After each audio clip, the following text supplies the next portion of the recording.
Hi friends, அனைவருக்கும் வணக்கம் and welcome to BGM good farming. எல்லோரும் எப்படி இருக்கீங்க? நல்லா இருக்கீங்களா? ஓகே ஃப்ரெண்ட்ஸ், இன்றைக்கி என்ன வீடியோ அப்படின்னு பார்த்தீங்கன்னா, இந்த காலகட்டத்தில் இப்போ இருக்கிற சூழ்நிலையில் காசு பணம் அப்படிங்கிறது ரொம்ப முக்கியமாகிடுச்சிங்க. அதை எப்படி சம்பாதிக்கிறது, எப்படி கொண்டு வர்றது அப்படிங்கிறது தான் ரொம்ப யாருக்குமே புரியாத ஒரு இதாக இருக்குது. இப்படி போகலாமா, சம்பாதிக்கலாமா, இதை பண்ணலாமா, சம்பாதிக்கலாமா, ஆடு மேய்க்கலாமா, மாடு மேய்க்கலாமா, கோழி வளர்க்கலாமா, இல்லை எதாவது பிஸ்னஸ் பண்ணலாமா, ஒன்றுமே தெரிய மாட்டேதுங்க. அந்தமாரி இருக்குது இப்போதைக்கு சூழ்நிலை. ஓகே ஃப்ரெண்ட்ஸ், நீ என்னம்மா சொல்ல வர அப்படிங்கிறீங்களா? சரிங்க, நான் நேராக டைரெக்டாக வீடியோக்குள்ளே வந்துடுறேன். நான் என்ன சொல்கிறேன் அப்படின்னு பார்த்தீங்கன்னா,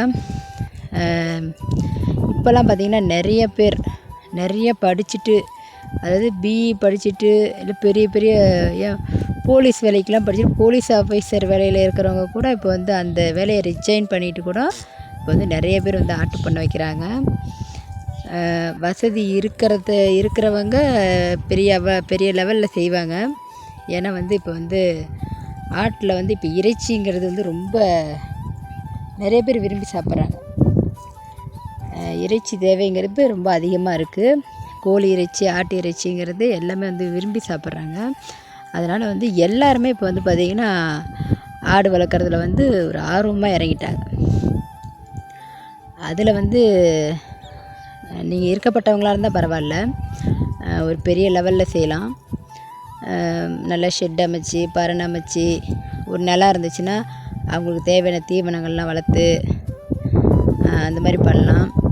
ஆள் போட்டு கூட செய்கிறாங்க. அது இதெல்லாம் இன்வெஸ்ட்மெண்ட் நிறையா வச்சுருக்கிறவங்க பண்ணுறது. ஏம்மா நீ வேறு என்கிட்ட எங்கம்மா காசு இருக்கானே, எப்படியாவது காசு சம்பாதிக்கணும் தாம்மா நானே ரொம்ப ட்ரை பண்ணிகிட்ருக்கேன் அப்படின்னு நினைக்கிறவங்க ஒரு 2 ஆடு, ஒரு 3 ஆடு உங்கள் பட்ஜெட்டுக்கு தகுந்த மாதிரி வளங்க. ஒரு ஆடு பார்த்திங்கன்னா ஒரு வருஷத்தில் 2 தடவை குட்டி போடுற ஆடு இருக்குது. அதாவது 2 வருஷத்துக்கு 3 தடவை குட்டி போடும். சில ஆடு 2 வருஷத்தில் 4 தடவை கூட குட்டி போட்டுரும். ஏன்னா இப்போ குட்டி போட்டு கொஞ்ச நாளையிலே பருவத்துக்கு வர ஆடும் இருக்குது. அதுமாதிரி பார்த்திங்கன்னா நம்ம ஒரு வருஷம் பாடுபட்டோம்னா கிட்டத்தட்ட ஒரு 10 தாய் ஆடை நம்மளே உற்பத்தி செஞ்சிடலாம்.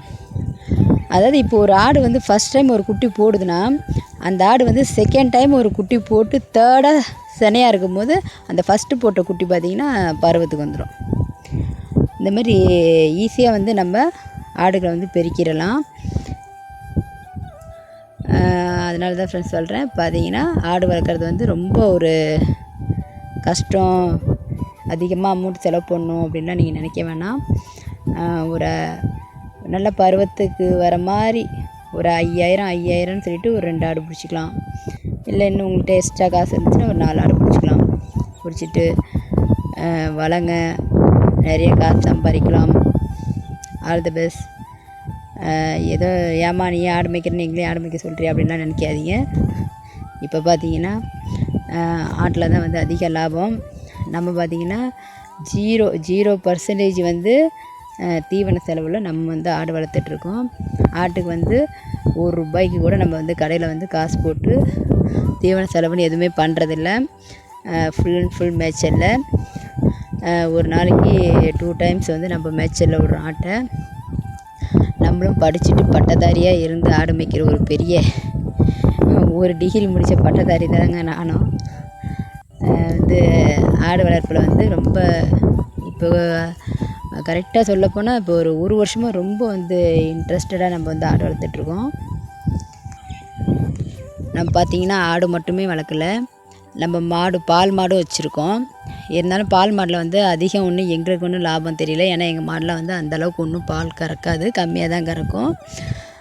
சரி, ஒரு விவசாயம் பண்ணுறோம் அப்படின்னா பால் மாடு இல்லைன்னா நல்லா இருக்காது இல்லையா? அதனால் நாங்கள் பால் மாடு வச்சுருக்கோம். ஏதோ கை செலவுக்கு கொஞ்சம் அதில் கிடைக்கும்.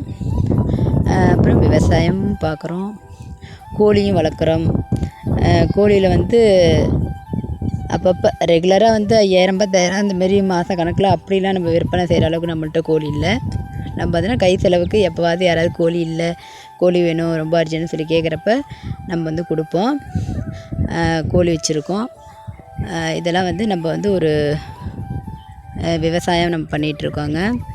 ஆடு மாடு கோழி விவசாயம் எல்லாம் சேர்ந்து ஒருங்கிணைந்த விவசாயம்னா இதாங்க. எல்லாமே பண்ணோம். பயிர் மட்டும் பண்ணால் எந்த லாபமும் கிடைக்காது. சைடில் வந்து ஆடு வளர்க்கணும், மாடு வளர்க்கணும், கோழி வளர்க்கணும். ஓகேங்க, அப்படியே ஏதோ நான் சொல்ல வந்ததை ஓரளவுக்கு சொல்லிட்டேன்னு நினைக்கிறேன். இதுக்கப்புறம் வந்து ஆடு வளர்க்கலாமா வேணாமான்னு நீங்களே யோசிச்சுக்கிங்க. அதுக்கு முன்னே நம்ம சேனலை இப்போ தான் ஃபஸ்ட் டைம் பார்க்குறீங்கன்னா நம்ம சேனலை சப்ஸ்கிரைப் பண்ணிக்கோங்க. லைக் பண்ணுங்கள், ஷேர் பண்ணுங்கள். தேங்க்யூ ஃபார் வாட்சிங்.